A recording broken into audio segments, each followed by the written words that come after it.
পল্লী বিদ্যুতের সঞ্চালন লাইনে কাজ করতে গিয়ে বিদ্যুৎস্পৃষ্ট আহত সোহেলকে চিকিৎসা খরচ না দেওয়ার অভিযোগ উঠেছে তার নিজ কর্মস্থল কুড়িগ্রাম লালমনিরহাট পল্লী বিদ্যুৎ সমবায় সমিতির ওপর। চিকিৎসায় এক হাত কেটে ফেলায় কাজ করতে না পারার অজুহাতে করা হয়েছে চাকরিচ্যুত। সহায় সম্বল বিক্রি করে চিকিৎসা নেয়ার স্ত্রী ও 2 সন্তান নিয়ে মানবেতর জীবনযাপন করছেন ভুক্তভোগী সোহেল। কুড়িগ্রাম থেকে আব্দুল কুদ্দুস চঞ্চলের পাঠানো তথ্যচিত্রে বিস্তারিত জানাচ্ছেন সাকিব আল হাসান। 2021 সালে কুড়িগ্রাম লালমনিরহাট পল্লী বিদ্যুৎ সমবায় সমিতিতে লাইন শ্রমিক পদে চাকরি নেন কুড়িগ্রামের বুরুঙ্গামারী উপজেলার রাঙ্গালিরকুটি গ্রামের সোহেল রানা।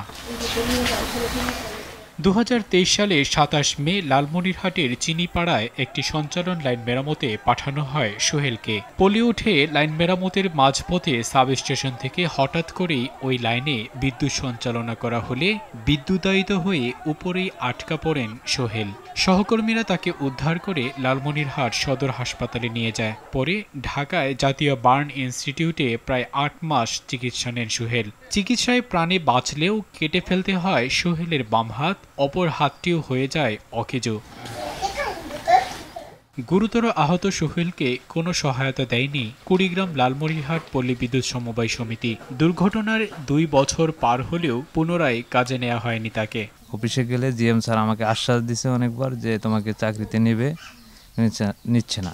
আমার এই 16-17 লাখ টাকা বাবার অর্থ যতটুকু পাইতাম বিক্রি করছি, নিজস্ব অর্থ যা আছে সব বিক্রি করে আমি এখন অসহায় হয়ে গেছি আমার ছেলে মেয়েকে নিয়ে। খাওয়া থেকে আরও ব্যক্তিগত কাজের থেকে সব কিছু করে দিতে হয়। এমন এখন অসহায় হয়ে পড়েছে যে ফ্যামিলির যে একজন কাজ করে খাওয়াবে তেমন কোনো ব্যক্তিও নেই। পল্লী বিদ্যুৎ থেকে এইসব মানুষের জন্য কোনো যে আহতর যে চিকিৎসার খরচ অথবা মৃত্যুর পরে যে একটা টাকা এটি আসলে একটু অমানবিক ঘটনা। এখন সে চলে কি দিয়ে চলার মতো তার কোনো বুদ্ধি নেই, বাইরে গেলে তার কাপড় জায়গায় নেই, মানুষ নাই।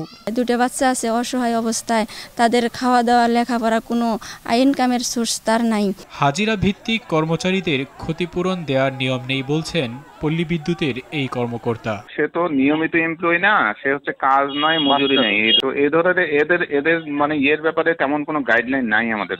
মানবিক বিষয়টা তো এটা তো দেখে আর কি, পিবিএস মানবিক বিষয়টা তো এটা অবশ্যই দেখে, মানে একটা মানবিক ব্যাপার।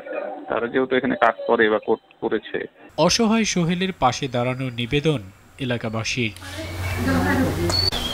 সাকিব আল হাসান, RTV।